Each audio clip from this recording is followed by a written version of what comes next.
The crystal wine glass shattered against the wall behind my head, sending shards of glass tinkling across the mahogany floor.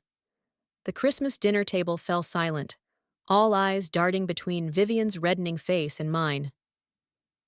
"I won't have some gold-digging nobody destroy everything I've built," Vivian spat, her perfectly manicured finger pointing at me like a weapon. "I'm Mallory, and this was my third Christmas with the Collins family. The first two hadn't been much better, but at least nothing had been thrown at my head." "Mother, please," Brett, my husband, started to say, but his voice wavered and died under Vivian's glare. He reached for my hand under the table, but I pulled away. His silence hurt more than any flying glass. "I earned my place at this table," I said, standing slowly. My voice was steady, even as my hands shook. "I have an MBA from—" "Oh yes, your precious MBA," Vivian interrupted, waving her hand dismissively, "which Brett's father paid for, if I remember correctly." "That's not true," I shot back. "I worked 3 jobs to put myself through school. I never took a dime from this family." Anna, our newest hire at the company, shifted uncomfortably in her seat. She shouldn't have had to witness this, but Vivian had insisted on a proper family Christmas dinner with all the employees. "Vivian!" Rodney, our family realtor, cleared his throat. Perhaps you should stay out of family matters," Vivian snapped. She turned back to me, her pearl necklace catching the light from the chandelier. "You waltz in here with your dreams of starting a business, filling my son's head with ridiculous ideas about eco-friendly packaging. The Collins family has been in real estate for generations. We build things. We don't play around with recycled cardboard." I felt the familiar burn of anger rising in my chest. "The world is changing, Vivian. Maybe if you opened your eyes." "The world may be changing, but standards aren't." She lifted her chin. "Brett needs a wife who understands her place, not some ambitious little girl playing entrepreneur." "Mother!" Brett finally found his voice, but it was too late. I grabbed my purse and pushed back from the table. "Thank you for dinner, Vivian. It was lovely as always." My voice dripped with sarcasm as I headed for the door. "Mal, wait!" Brett called after me. I heard his chair scrape against the floor. "Let her go!" Vivian commanded. "She'll come crawling back when she realizes she can't make it on her own." I paused at the doorway, turning back to face her. The massive Christmas tree loomed behind her, dripping with ornaments that probably cost more than my first car. "You know what, Vivian? You're right about one thing. The Collins family does build things, but so do I. And I'm going to build something that will make you choke on every nasty word you've ever said to me." I slammed the front door hard enough to rattle the stained glass panels. The cold December air hit my face as I fumbled for my phone, dialing the one person who would understand. "Charlie, you up for a drink? I need to talk." 20 minutes later, I sat across from my best friend in our favorite dive bar, nursing a whiskey neat. "She threw a glass at you?" Charlie's eyes widened. "That's assault, Mal.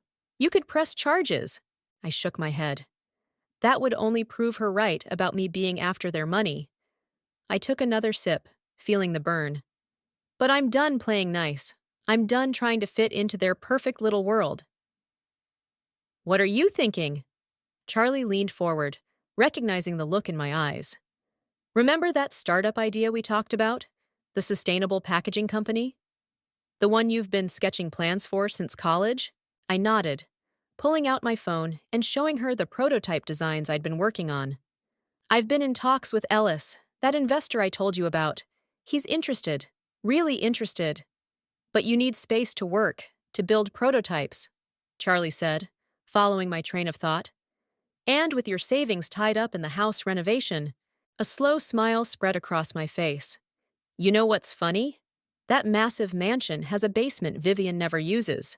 She thinks it's beneath her, literally, but it's perfect for a small-scale production setup." "Mal," Charlie warned, "that's playing with fire." "Good." I finished my drink. "It's time to fight fire with fire.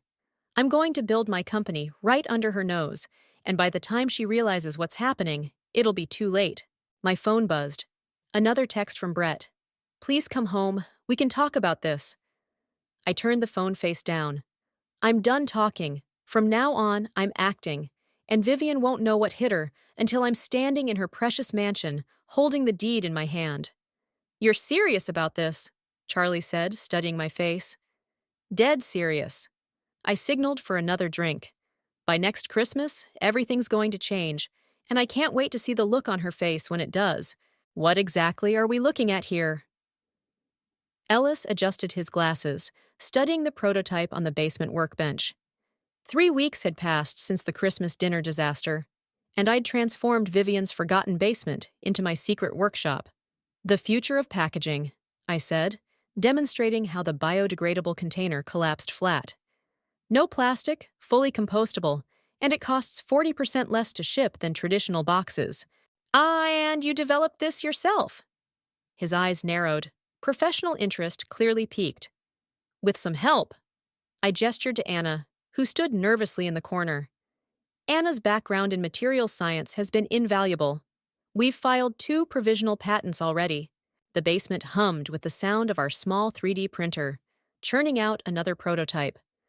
I'd smuggled in equipment piece by piece, telling the household staff I was setting up a home gym.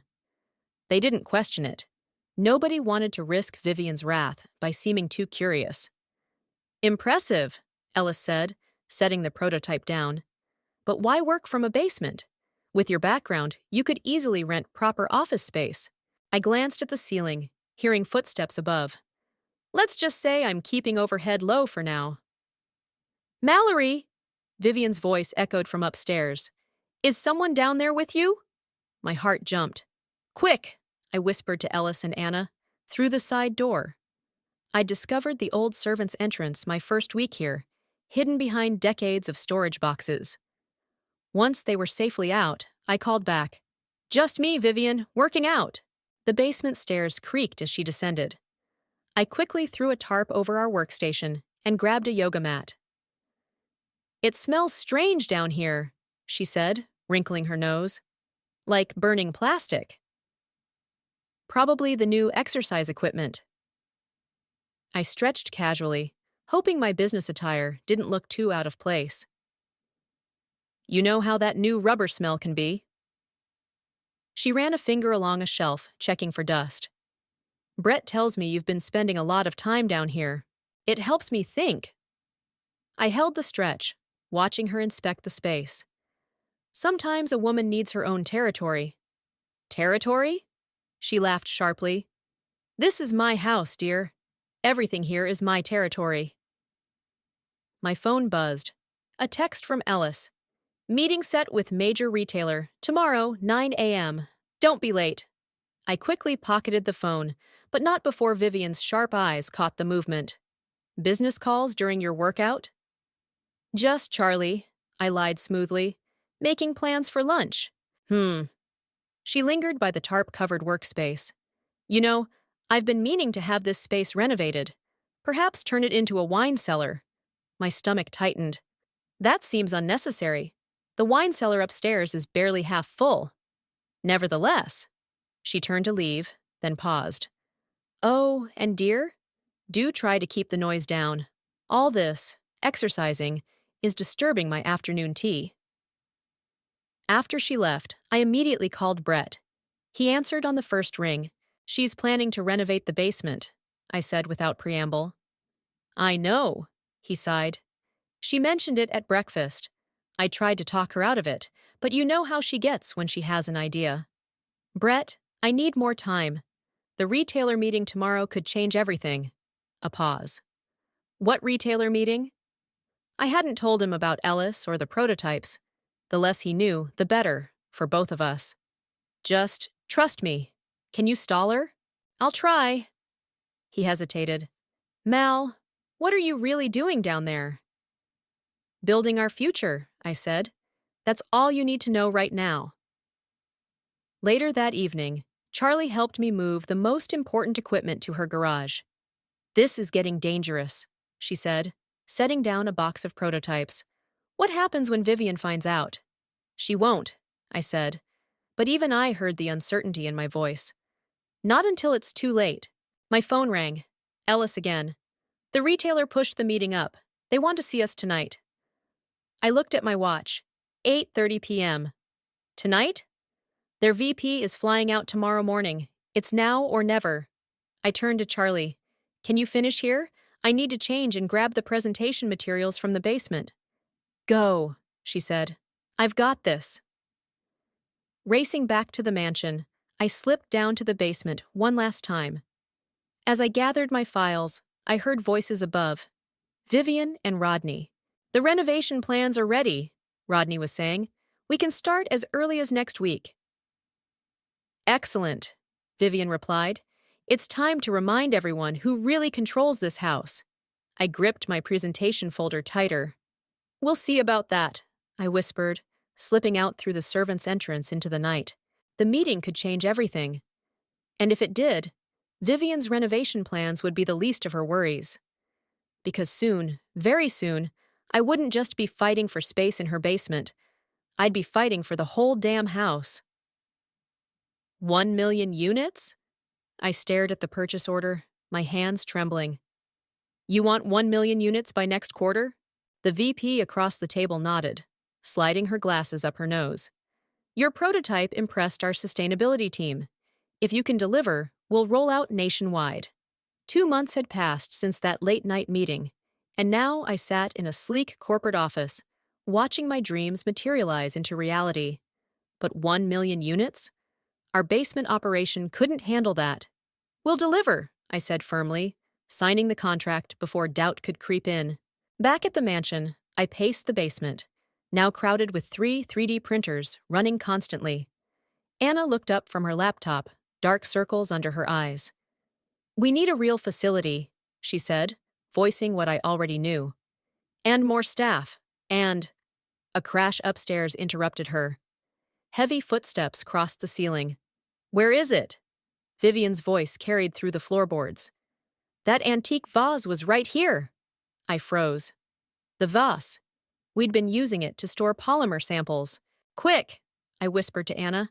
Pack everything essential. Use the side door. The basement door flew open. Mallory!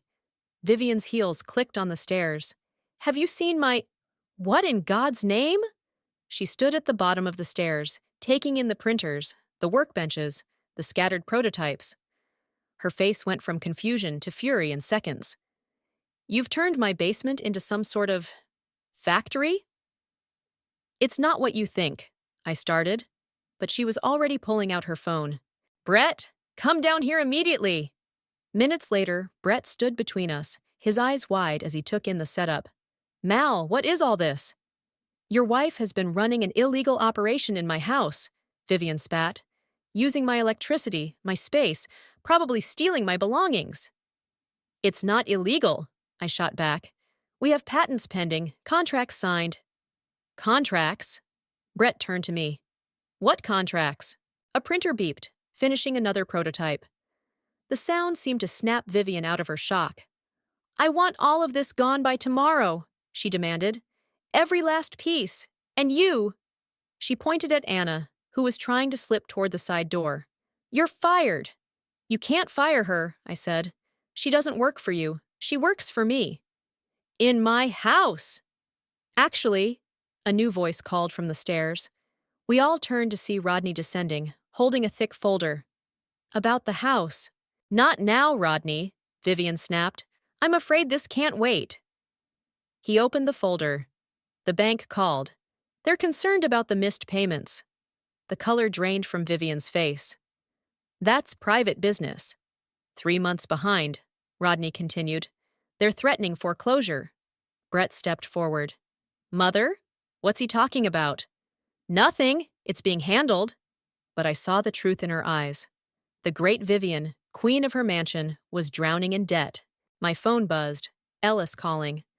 I stepped away to answer, while Vivian and Brett argued. The funding came through, Ellis said without preamble. 20 million, ready to deploy. You've got your factory. I ended the call and turned back to the family drama unfolding in the basement. Vivian, I said quietly, we need to talk. There's nothing to discuss. I want you out. I just secured 20 million in funding. I can buy this house. Today. Cash offer. The basement fell silent. Brett looked between his mother and me, realization dawning on his face. This is what you've been working on? All those late nights? I nodded. I'm not just playing entrepreneur anymore, Vivian. I'm building something real, something big. You planned this, she whispered. All of it. Using my own basement against me. No, I corrected her. I planned to succeed. Using your basement against you was just a bonus. Rodney cleared his throat. The bank wants an answer by Friday. Get out, Vivian said, her voice shaking. All of you. I need to think. As we climbed the stairs, Brett caught my arm. Why didn't you tell me? Would you have kept it from her if I had? He didn't answer, which was answer enough. Outside, Anna helped me load the last of our equipment into Charlie's waiting van. What now? She asked. I looked up at the mansion's windows, seeing Vivian's silhouette pacing in her study. Now we wait. She has until Friday to decide. Lose the house to the bank or sell it to me. And if she chooses the bank? I smiled, pulling out my phone to show her the contract from this morning. Then we use that 1,000,000-unit order to lease the biggest factory in town, the one right across from her country club. You're ruthless, Anna said, but she was grinning. No, I replied, watching Vivian's shadow move across the window. I'm just getting started. You have no right to be here, Vivian said, blocking the basement door. 3 days had passed since the confrontation, and time was running out. Actually, I do. I held up a document. Brett's name is on the deed too, and he gave me permission. She snatched the paper, scanning it with narrowed eyes. Brett, get down here. My husband appeared from his study, looking exhausted. The past few days had taken their toll on all of us. You signed this? Vivian waved the paper at him. It's her work, Mother. She needs to collect it before Friday. Friday? Vivian scoffed. When you think you'll own my house? When someone will own it, I corrected her. Either me or the bank. Your choice. She stepped aside, her lips pressed into a thin line. As I descended the stairs, I heard her mutter, I should have known better than to let a snake into my home. The basement was a mess. In her rage, Vivian had knocked over shelves and scattered our prototypes. But what caught my eye was the new addition. Architectural plans spread across my workbench. Wine cellar designs, Brett explained, following my gaze. She ordered them rushed. I picked up a blueprint, studying the extensive renovations. These would cost a fortune. Money she doesn't have, Brett said quietly.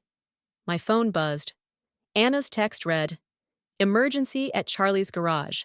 The new formula is reacting badly. I have to go, I said, gathering the last of our research materials. The offer stands until Friday noon, Vivian. After that, I'll make a deal with the bank directly. You really think you can run a company? Vivian called after me. You can't even keep your little basement operation secret. I paused on the stairs. Check your phone. What? Check your social media. Your country club friends have been busy sharing news about the newest sustainable packaging breakthrough. Our prototype video went viral last night. She fumbled with her phone, her face paling as she scrolled. You're trending? Welcome to the new world, Vivian. While you were planning wine cellars, I was planning the future. I drove to Charlie's garage fast, finding Anna in protective gear, examining a smoking prototype. The heat resistance isn't holding, she said, pointing to where the material had warped. We need to modify the formula before the retailer's deadline. How long? 3 days, maybe 4 with proper equipment. We have 2, I said, checking my calendar. The retailer's quality team arrives Friday morning. The same day as Vivian's deadline, Charlie noted, entering with coffee cups. My phone rang. Ellis. The factory lease is ready, he said. But there's a complication. Another buyer is interested in the mansion. My stomach dropped. Who? Can't say. But they're offering cash, just like you. Vivian needs to decide by tomorrow, not Friday. I ended the call and kicked a nearby box in frustration. Everything's falling apart, No, Anna said firmly, removing her safety goggles. We're too close. I'll work through the night on the formula. You handle Vivian. Back at the mansion, I found Rodney waiting in the driveway. There's another buyer, he said without preamble. I know. Who? He glanced around before lowering his voice. Your competitor? The one whose market share would vanish if your product launches.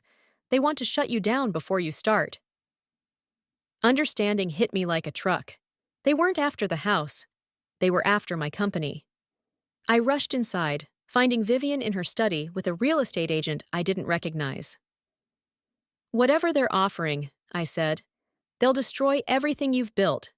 This house, your reputation, all of it. They're offering more than you, Vivian replied coolly. They're offering destruction. I'm offering partnership. That caught her attention. What? You have connections, Vivian. Social networks I couldn't access in years. Help me launch this properly, and I'll make you head of corporate relations. You expect me to work for you? In my own house? I expect you to help build something bigger than both of us. I pulled out my phone, showing her our latest market projections. This isn't about revenge anymore. This is about legacy. She studied the numbers, her expression unreadable. And Brett? Has always believed in this. In me. He just needed you to see it too. The real estate agent cleared his throat. Mrs. Collins, we need an answer. Vivian stood, walking to her window. The same window I'd watched her pace behind days ago. You really think you can pull this off? I already am. The question is, are you with me or against me? She turned, eyes meeting mine with the same steel I'd come to know so well.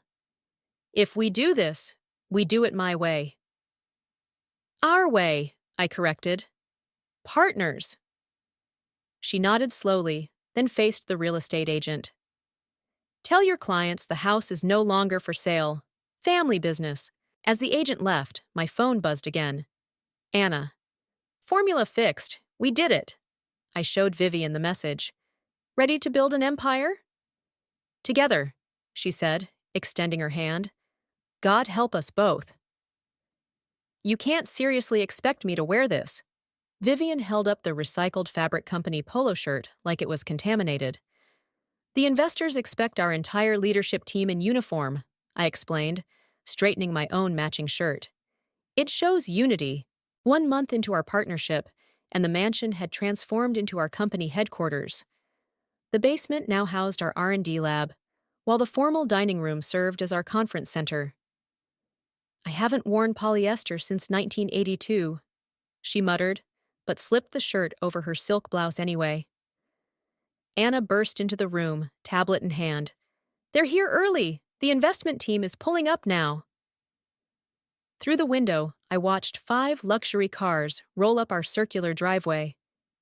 Vivian, remember? Yes, yes. She waved her hand. Let you do the technical talking. I handle the social aspects. I've hosted charity galas for decades, dear. I think I can manage a few investors. But these weren't her usual country club friends. These were hardcore venture capitalists looking to multiply their money. Ellis met us at the door. They're asking about production scalability, and there are rumors our competitor is developing a similar product. Impossible, Anna said. Our formula is completely unique. The doorbell rang. Vivian straightened her shoulders, transforming instantly into the perfect hostess. Shall we? The next hour was a blur of presentations, questions, and facility tours. I walked the investors through our production plans, while Vivian charmed them with her signature mix of sophistication and business acumen. And the house? One investor asked during lunch. An unusual choice for headquarters. Heritage properties add value to modern brands, Vivian answered smoothly. We're not just selling products, we're selling a vision of sustainable luxury. I caught Brett's proud smile from across the room. He'd taken on the role of operations manager, finally stepping out of his mother's shadow. Then Anna's voice crackled through my earpiece. Emergency in the lab, now. Excuse me, I smiled at the investors. Vivian will show you our marketing strategy. In the basement lab, Anna stood over a smoking prototype. The competitor's formula. Look. She handed me a report. They didn't copy us. They found a different solution, a better one. My blood ran cold. How? Someone leaked our research. They improved on our weaknesses. The basement door opened, and Rodney slipped in. Bad news. Your competitor just filed a patent. They're claiming prior art. That's impossible, I said. We developed this first. They have documentation dating back 6 months. Falsified, Anna said. Has to be. My phone buzzed. A message from an unknown number. Selling the house would have been easier. Last chance to walk away. They're bluffing, I said, but doubt crept in. They have to be. Mallory! Vivian's voice carried down the stairs. The investors are asking about our patent protection. I looked at Anna. How fast can you modify the formula? A week, maybe less. But we'd have to restart testing. Do it! I turned to Rodney. Find out who leaked our research. Check everyone. Everyone? He glanced upward meaningfully. Everyone, I confirmed. Even Vivian. Even Brett. Upstairs, I found the investors looking concerned, while Vivian maintained her perfect smile. Patent situation is complex, I said smoothly. But we have something better than patents. We have innovation. And family, Vivian added, placing a hand on my shoulder. The gesture surprised me. It was the first time she'd shown public support.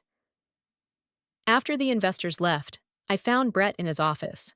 We need to talk. About the leak? He didn't look up from his computer. I already know. How? He turned his screen toward me. Emails, dozens of them. Someone's been accessing our server from inside the house, late at night. Vivian? No. He pulled up a security camera feed.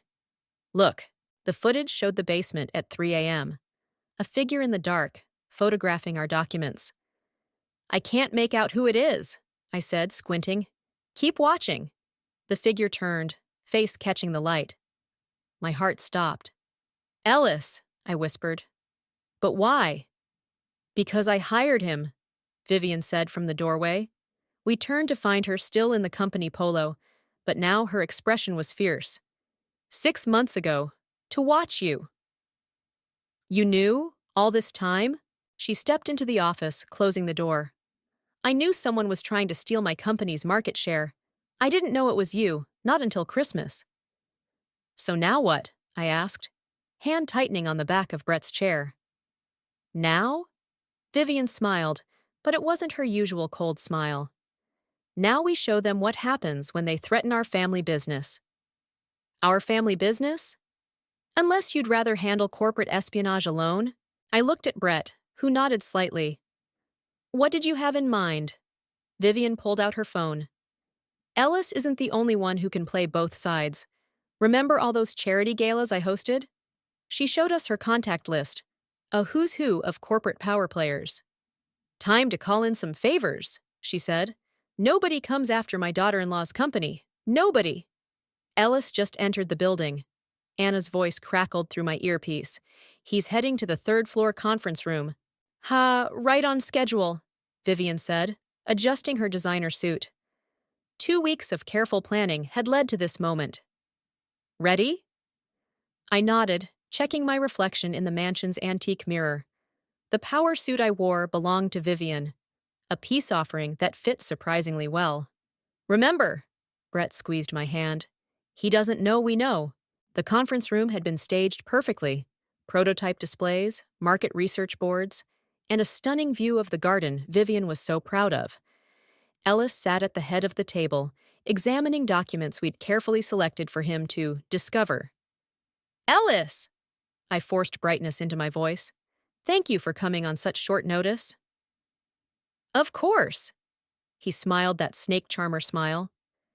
Though I'm curious why you needed both me and your competitor at the same meeting. All will be explained, Vivian said smoothly, taking her seat. We're just waiting for... The door opened, and in walked Marcus, CEO of our biggest competitor. His face darkened when he saw Ellis. What is he doing here? Please sit. I gestured to the chair furthest from Ellis. We have something interesting to share. Anna entered with a stack of folders, distributing them silently. Marcus opened his and immediately went pale. These are internal documents, he sputtered. How did you— Interesting reading, Vivian cut in. Especially the parts about industrial espionage. My country club friends were fascinated. Ellis started to stand. This is ridiculous. I don't have to— Sit down. Brett's voice was quiet but firm as he blocked the door. You'll want to hear this part. I opened my laptop, turning it to face them. Security footage, email trails, bank transfers. Everything documenting your little scheme to steal our formula and backdate your patent. You can't prove anything, Marcus said, but his collar was damp with sweat. Actually, Vivian pulled out her phone. I just finished a lovely lunch with your board chairman's wife. She's appalled by this behavior. The board meeting tomorrow should be interesting. Ellis lunged for the folders, but Anna was faster, snatching them away. Here's what's going to happen, I said, keeping my voice level. You're going to withdraw your patent claim. Both of you will resign, effective immediately. Or what? Ellis sneered. Or, Vivian smiled her deadliest smile, I share these documents with every contact I've made in 40 years of social networking. Your careers won't just be over. They'll be radioactive. Marcus slumped in his chair. You're bluffing. Try me. Vivian held up her phone. I have your chairman's wife on speed dial, shall I? Wait. Ellis held up his hands. We can make a deal. We are making a deal, I corrected him. You're just not in a position to negotiate. The resignations are already drafted, Brett said, sliding papers across the table, along with NDAs protecting all parties. You planned this whole thing, Ellis said, staring at me. From the beginning. No, I smiled. We planned it together. I gestured to Vivian. Family business, remember? After they signed and left, looking shell-shocked, Anna burst out laughing. Did you see their faces when Vivian mentioned the chairman's wife? Speaking of, Brett turned to his mother. Did you really have lunch with her? Of course not, Vivian sniffed. Margaret's been in the Maldives for weeks, but they didn't know that. My phone buzzed. Our retail partner. The first shipment passed quality control. They want to double the order. Good thing we have that new factory space, Brett said. About that. Vivian straightened her jacket. I've been thinking. The mansion's grounds are extensive. We could build a state-of-the-art facility right here. Keep everything in the family, so to speak. I stared at her. You want to build a factory in your garden? Our garden, she corrected. Our factory, unless you object? No, I said slowly. No objections, just surprise. Good. Because I've already called the architects. She pulled out a folder of her own. I think you'll like these plans. The designs were incredible. A modern facility that somehow complemented the mansion's historic architecture. One condition, she added, we keep the rose garden. It's where Brett proposed to you, after all. I felt tears threatening. You knew about that? Of course I knew. I told him it was the perfect spot. She touched my arm briefly. I may have been slow to see your value, but I'm not blind. Brett wrapped an arm around me. So, partners? For real this time? Partners, Vivian agreed. Now, shall we discuss the launch party? I'm thinking we host it here. Show everyone what the new face of sustainable luxury looks like. Together, I said, looking around at my unlikely family. We show them together. Anna raised her coffee cup. To family business? To family, Vivian corrected, and for the first time, her smile reached her eyes. The roses are dying, Vivian announced, bursting into my office, formerly her sitting room. 6 months had passed since our showdown with Ellis, and construction on the new facility was well underway. What do you mean, dying? I looked up from quarterly reports. Come see for yourself. She practically dragged me to the garden, where workers in hard hats carefully maneuvered equipment around the beloved rose beds. She was right. The once vibrant flowers were wilting, their leaves yellowing. The construction must be affecting the soil, I said.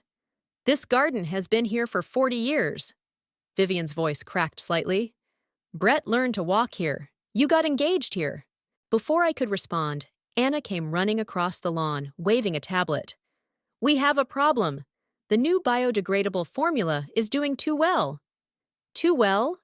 Vivian and I asked simultaneously. The retailers report the packaging is decomposing before products reach the shelves. We need to adjust the stability. I looked at the dying roses, then at the half-built factory behind them. Suddenly, I had an idea. What if we could solve both problems at once? I pulled out my phone, calling Brett. Remember that agricultural science course you took in college? The one Mother said was a waste of time? He laughed. What about it? Meet us in the garden. Bring your old textbooks. 2 hours later, we sat around the garden table, surrounded by soil samples and chemical breakdowns. So, Anna said slowly, if we modify the formula to include rose-derived compounds, the packaging becomes more stable, Brett finished, and the decomposition actually enriches the soil. Turn the waste into fertilizer, Vivian mused. Elegant solution. But we'd need more roses, I said.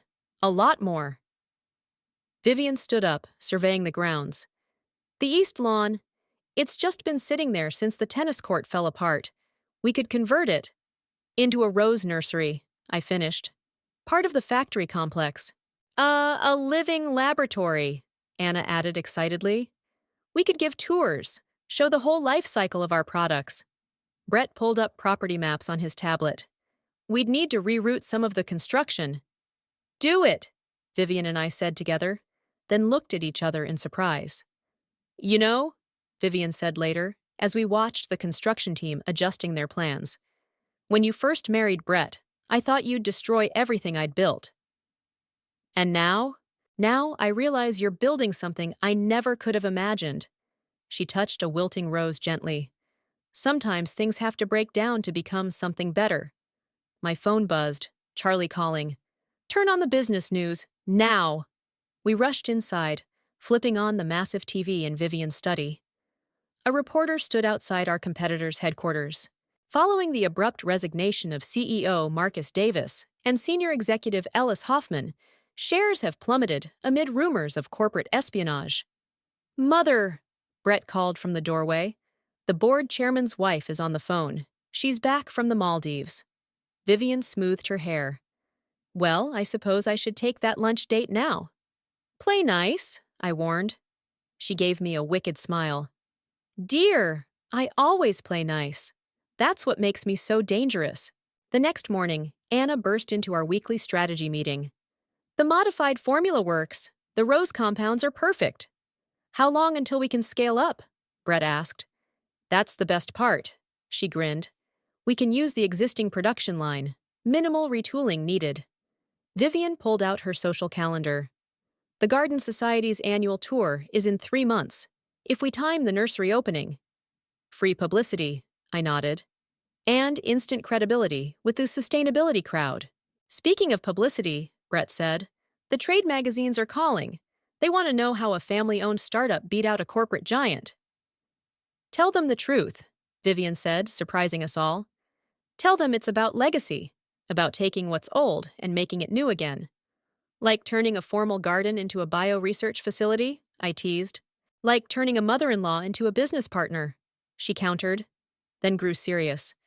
You know, I never apologized for the things I said at Christmas. Water under the bridge. No, she insisted. I was wrong. About you, about everything. You didn't destroy my legacy. You gave it purpose. Brett cleared his throat. Should we tell her now? I nodded, pulling out an ultrasound photo. We're adding to that legacy. Vivian's hands flew to her mouth. You're due in winter, I confirmed. Around Christmas, actually. She studied the photo, then looked up at the garden, visible through the window, where workers were carefully transplanting the first roses to their new home. Well, she said finally, her voice thick with emotion, I suppose we'll need to add a children's garden to those plans, for the next generation of innovators. Together? I asked. She squeezed my hand. Together.